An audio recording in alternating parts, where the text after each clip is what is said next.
Welcome to Luke YouTube, and I'm going to rebuild this so I can get it back on the road. I have missed biking. It's showtime!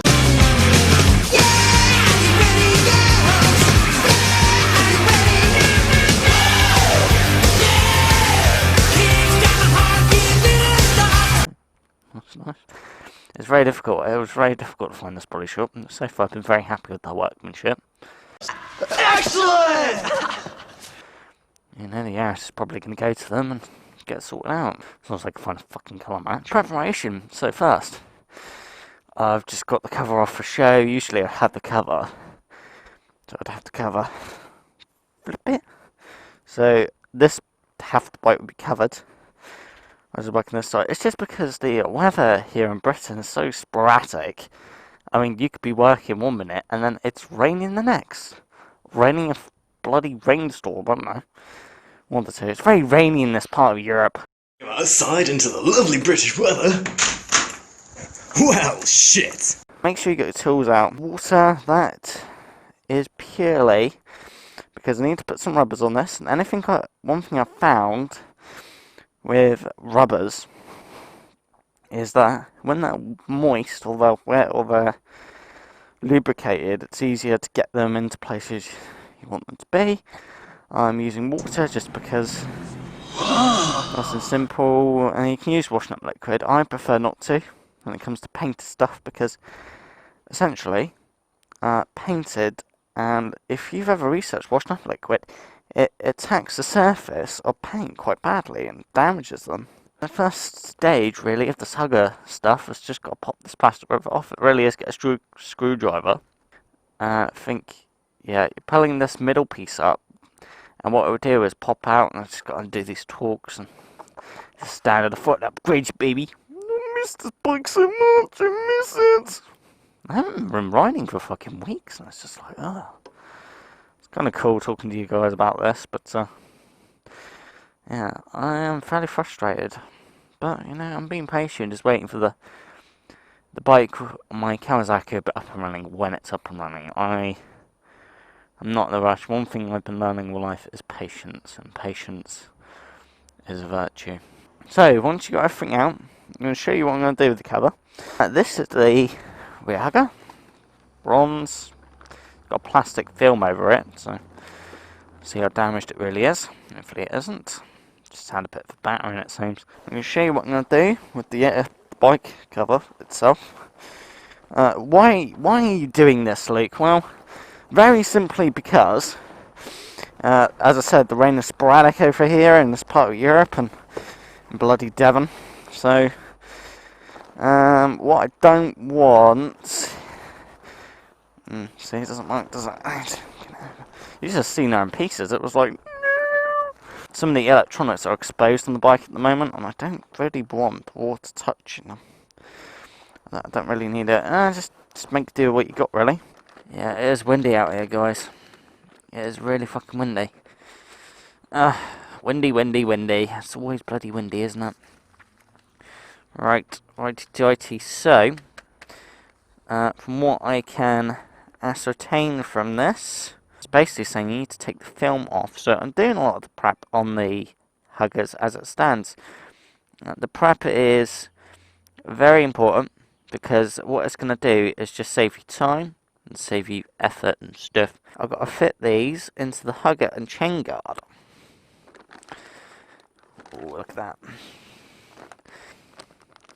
It is what it is, guys. That's what you gotta accept with life. It is what it is. You can't change it.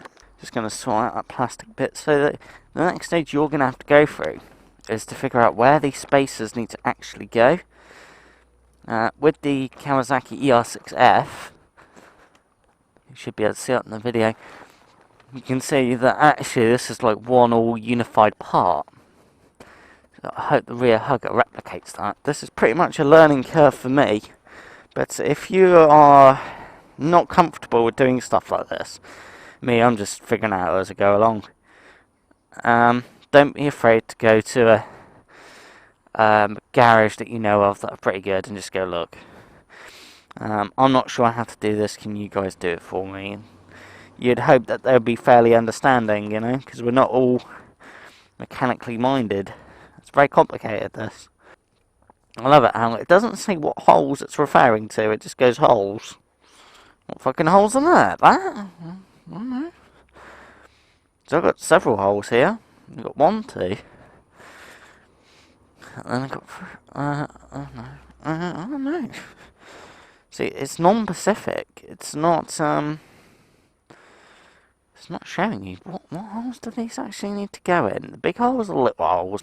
And it goes on about edge trim. I never got that.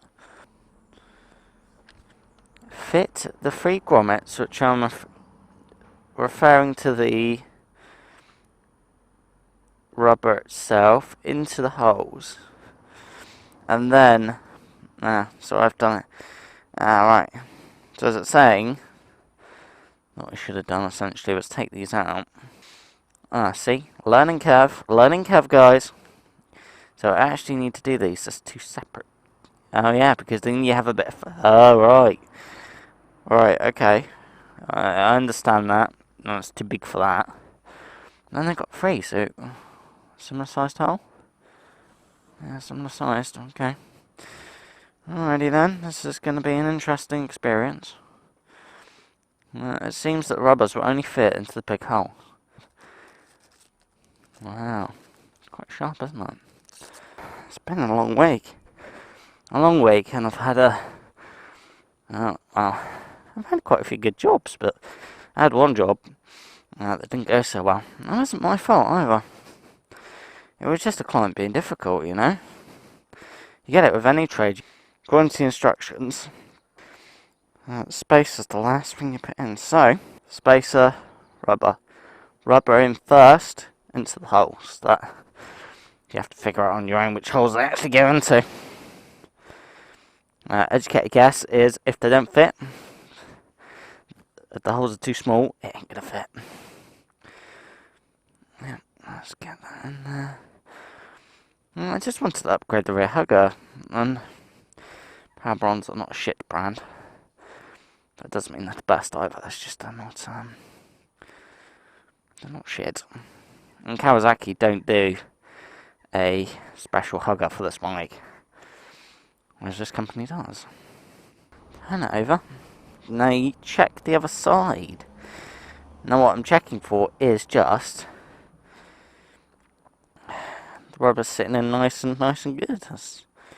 But this is the back of the hugger bit, and as long as it's this nice oval, we're pretty certain that you've got it in properly. Powerbronze. It's a bit of an odd name to be called Powerbronze. Powerbronze, we are the power of the bronze. What?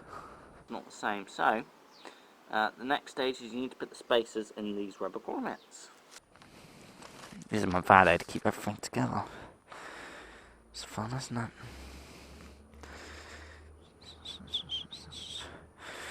Alright, so I've got the spacers in there. Last spacer, and then we can work on the next stage. There's always another stage to everything you do in this life. Okay. So I've done that. I fit the grommets into the holes. I'm assuming they're right. Something about trim. Fuck off at that point. I ain't cutting shit. If you're talking about this, I don't know why I should cut it. Fuck you. That's just stupid. We actually need to take the old hugger off the Kawasaki. We have got, for the rear hugger on this Kawasaki, we've got Torx on the swing arm.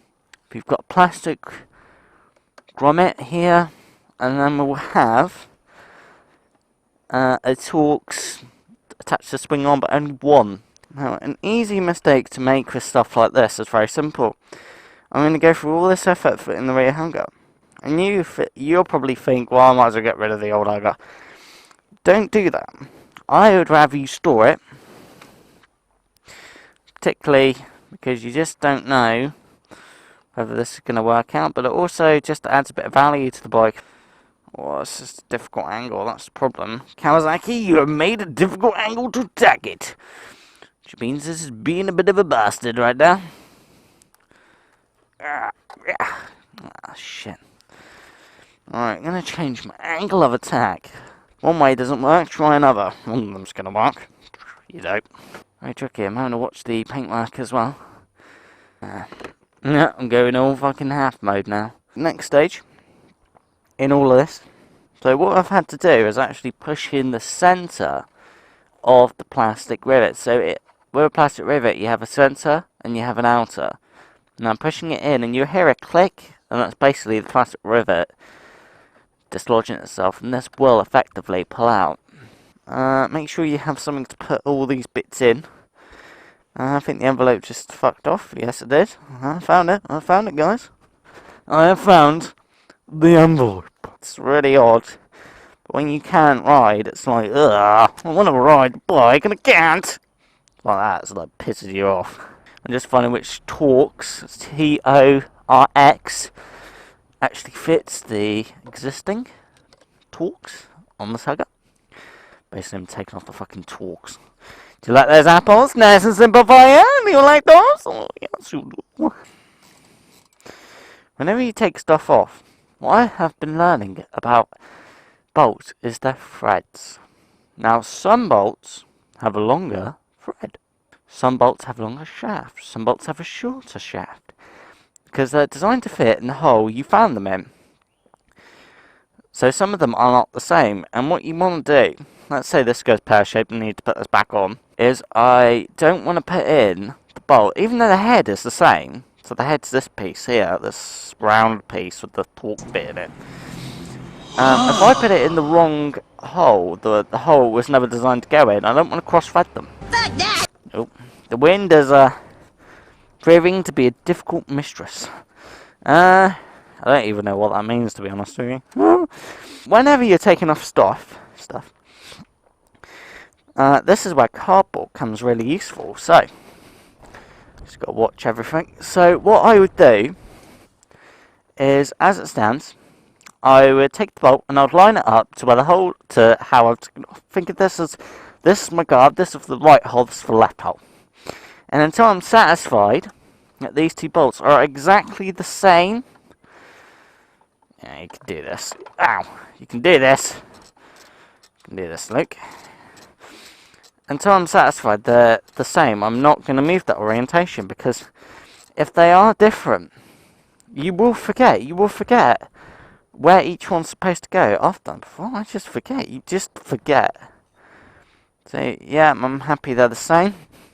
Problem is, once you cross-thread bolts, cross-thread stuff, it doesn't want to come out. And at that point, you don't have a lot of options. Because that means that bolt is effectively stuck in there. It's stuck in the hole. There's not much you can do about it. It is stuck. And yeah, the game changes at that point. You don't want to ever cross-thread shit, especially with Japanese stuff, because, like Toyota, their threads are really... They don't have any tolerance. I mean, they machined it so precisely that you can't fuck up, or else it will cross-thread. And that's why their panels are tight. It is really simple. And guess what it is? Look at the body gaps. Look at the panel gaps. That looks the same, so I'm good with that. And that is the difference between a lot of these different makes, if you like, and that. Look at that. That's fucking dirty. Dirty! It is dirty!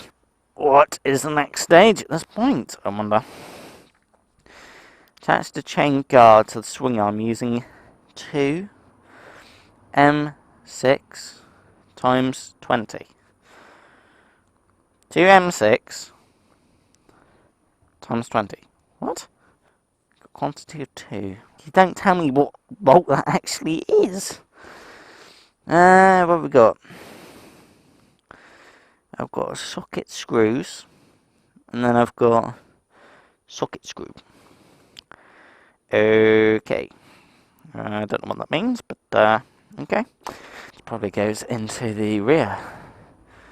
So it's saying I need to line it up with the holes. So you need to line it up with the holes that are already on the Kawasaki, and it really is just a matter of, once you're happy, okay, get the bolt in, Now hopefully they've engineered these to fucking Kawasaki spec, so they are going to screw in. So that one's... It's really a matter of feel. If I can't get this in, right, if I cannot tighten this in by hand, I'm not going to use a tool on it. And you can say, well, why is that, Luke T Sport? Well, if there is a problem with the bolt and I use a fucking tool, do you know what I'm going to do? I'm going to make it worse. I'm going to make the problem 10 times worse because I'm going to cross-thread them. And they won't fucking come out, and then I'm in deep shit at that point. Oh, I've got a bite here.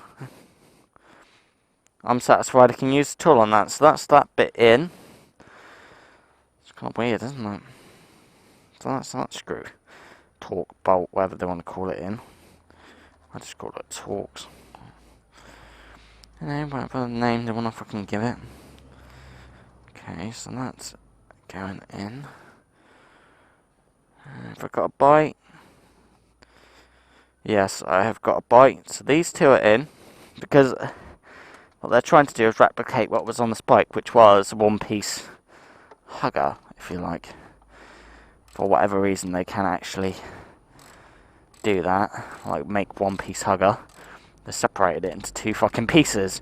Don't ask me why, I don't know. So this whole complicated two-piece ching-chong fucking system.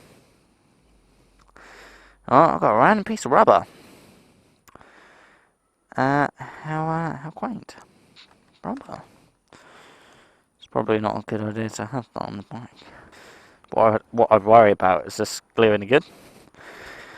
Well, as it stands, because of this very strange occurrence, I'm going to try and figure out where... I'm not sure where is this supposed to fucking go. Where is it supposed to go? It's not like this is hitting the frame. I don't know. Look at the part. There's no guarantees that I'm even going to be able to do this, but see, once I put stuff in, I don't really want to take it out because sometimes you can create problems by actually doing that. There's no insert that I can see where it just kind of fits. Unless it's on the fit in the hole, which I'm pretty sure would be a bad idea because how the fuck is that supposed to work? I think actually it's a bit of a danger, to be honest with you. Because what if this falls out, right? So this is the chain. Chain's going along here, brr, brr, brr, and this decides to go in. It goes brr, brr, into the cog. So personally, I'm not going to put that on. Only because I am worried that that could be a risk for the future. So that's in.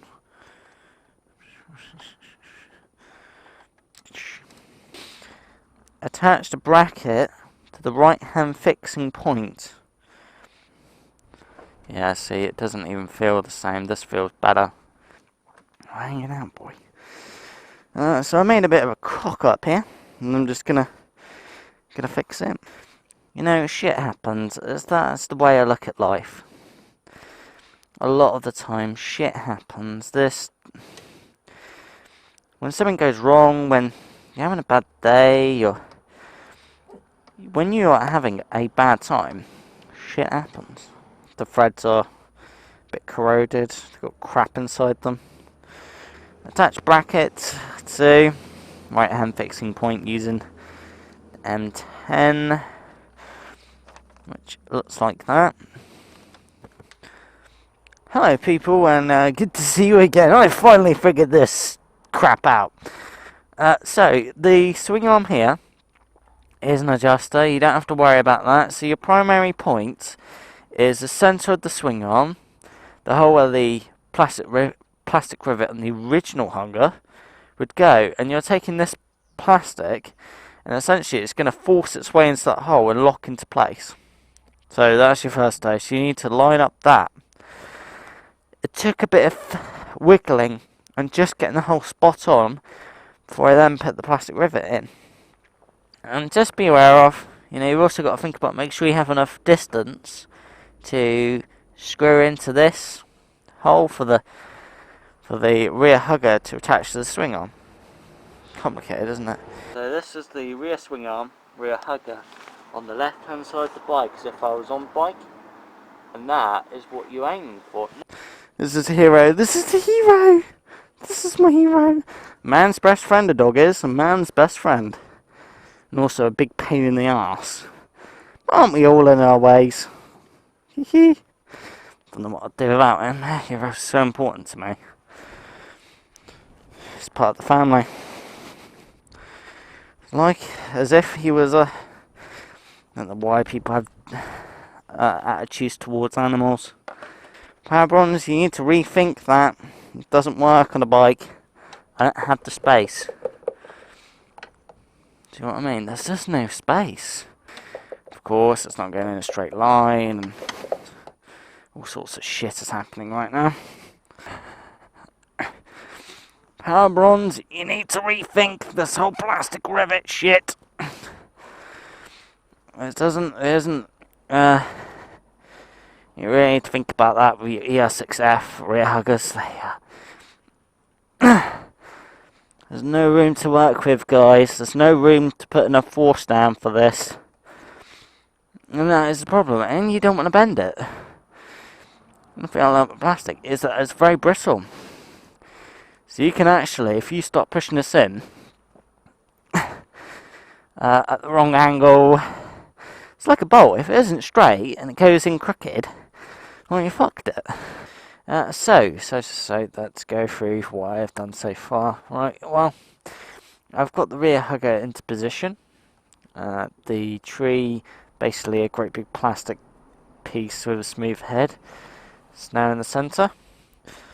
Be careful with the hammer. It just goes to show how sensitive paintwork is. So if you actually look at this, trying to get the hammer in there and go dog. We will dent the paint slightly. Which is what I've kind of found here, but some of it is from the manufacturing process. That is the plastic round bit. So all you fuckers that you're fucking full of shit, you wankers. And what I've had to do is just push it in and work it in with my hands. I think a bit of liquid. Probably not washing up liquid, but any sort of lubricating liquid would have made this job easier. Hero? Hero? Hello? Hello, this is the hero! This is my hero! Don't know what you do about a dog. I don't think there is nylon in it. You've got to wait if you want the denty sticks. And line up with this. So you know that adjustable bracket I had? Well, this bolt needs to go through that bracket. Awfully close to the fucking wheel, if you ask me, but I'm not the one that had to design this and build it. So I can't complain. Even though my complaint would be, it's fucking awfully close to the wheel, isn't it? So get your hand in there. It's just going to take a feel to get it right. What I've got here, it's a tricky feel to it. It's really quite tricky. So whenever you do this, you are going to make mistakes. There is no, oh no, I'm going to get, you're not. You're not going to get this right first time. You're just not. And the reason why is just because there are things that you don't realise until you made the mistakes, because there's no one there fucking from Powerbronze telling you how to fit that goddamn hugger. You're going to need a spanner for this one. Definitely going to need a spanner. There's no way you can get a ratchet. That's what we call them over here, ratchets. When it comes to nylon, basically what it is a piece of thread in the nut that's going to stop it from moving. It is going to physically stop this from moving. Okay? Problem is, when you tighten the nylon nut up, and what happens is that you tighten it up, you tighten it up, you tighten it up. If you've made a mistake and the thread from the nylon itself has caught and basically you're stuffed. Oh, what? Oh, shit. Good boy. Hero is always curious about the rabbits. He loves fetching rabbits. He loves fetching rabbits. Hero wants to know what I'm doing. What am I doing, boy? Oh, for fuck's sake. What am I doing, boy? Do you know what I'm doing? Hero doesn't know what I'm doing, guys. He's like, what are you doing, Luke? Well, I don't know, Hero. Working? No, I'm not working, boy. I'm not working.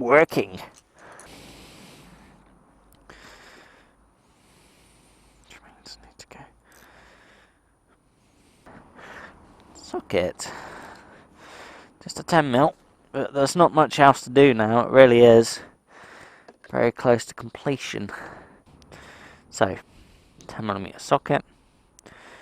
Spanner, you can need that. And then you just need a flat. I don't have one on me at the moment, so I'm going to have to go for the socket variant of it. But just a flathead screwdriver. Yeah. You've got to be careful, these are plastic bolts. And the nuts, you really can, if you over tighten them enough, you will fuck it. Basically, you will fuck it. That means it will no longer go tight or loose. It won't tighten up anymore because you just stuffed it up a tree. You stuffed it up a tree. All right. So one last hole. You've got this hole to go through. Clearly, during the manufacturing process, I didn't quite get the holes cut out very well. They will just sort themselves out. Okay, so the key to this staying on here is basically the nut. And it's in an awkward place as well, it seems. It's like right. Oh, that's awkward. That's awkward to get your hand in there. Oh, fuck me, that's awkward. How are you supposed to tighten that when there is no room to get a tool in? Even my hand, there is no room to get a tool in there. You can't get a spanner in there, you can't get anything in there. This tool doesn't work, that tool doesn't work. Ay. No, well, the only thing I can think of is tightening this by hand. That is the only solution I can think of right now. And there's nothing wrong with that, you just need to make sure it's relatively tight. Or you're going to have a bit of a problem in your hands. Yep, this is getting nice and tight. Which is good, because that means it's progress. Yeah. I think that, my friends, is it. I'm not willing to go any further. So, to you people out there, a lot of this is quite a learning curve for me. All of this was a learning curve, and fuck me, would I not want to take this apart. But, that is a rear hugger, fitted to an ER-6F, also known as a Ninja 650R in the rest of the world. Powerbronze, yes. Would I put your sticker on the mudguard? See, here's the decider. On the bike, on the floor. On the bike, on the floor. On the bike, on the floor. So, fitting Powerbronze rear hugger to a Kawasaki ER-6F. Good points. I think it is for an aftermarket. The paint is good. It's a good build. It's a bit of flex in it, but it doesn't feel like it's going to crack. It feels like it will last for a fairly long time. So build quality I'm happy with. Paint I'm happy with. Bad points about it. Now, what do I not like? Well, packaging could have been a bit better. It did look like there was a tiny bit of scuffing. Little tiny scratches on the paint. Which is a bit of a disappointment, but it doesn't matter. Even though it's brand fucking new. It's brand new! It's brand new, it's marked! So, points down for you, Powerbronze. Fitting, if you've never done it before, there is a bit of a learning curve to it. No, it is a bit difficult, but it's not terrible. What about everything else? Meh. I think you guys could have laid out your instructions a bit more simply to someone that just has a toolbox and just, I'm not a mechanic, but I'm going to have a go at it. And I think you need to label your bolts more. Like, actually label out what they are. So you can take the list, look at what you got, and go, right, that's... I fitted stuff before, bodywork and mechanics, so I could appreciate, well, this, yes, AB will match. Well, I kind of, yes, it's going to be this one. So, but it was, well, it cost me 80 quid. That's the best price I could find for this. £80 for that. It's a lot of money, isn't it? It's a lot of money for what it is. I mean, it's just a rear hugger. Granted, it's painted. It's not worth 80 quid, it's worth paint. If it was a metallic black, like the rest of the... No, actually, I don't think you'd notice. I appreciate what they did, actually, yeah. Is it worth adding to a Kawasaki? I would say if you love your Kawasaki, yes. It just makes the rear end look more aggressive, more, you know. But that's my review. Is it worth fitting? Yes. Would you fit it? Would you fit it again? Yes. Should you add it to your Kawasaki? Yes. And it was worth the money. But you could have done it a bit better, Powerbronze. Just a bit, you know, refine it, work it out a bit more. Job done. So, that is how you fit a Powerbronze to an ER-6F. Also known as a Ninja 650R in the rest of the world. To us British and Europeans, it's mainly a 650F. Don't ask me why Kawasaki did that. It is a Ninja. Don't know why they just call it a fucking Ninja. It's what it is, but they didn't. I think it's supposed to be a best balance between sports and touring. Sport and touring. It's a totally tourable bike. And this is the rear hugger fitted.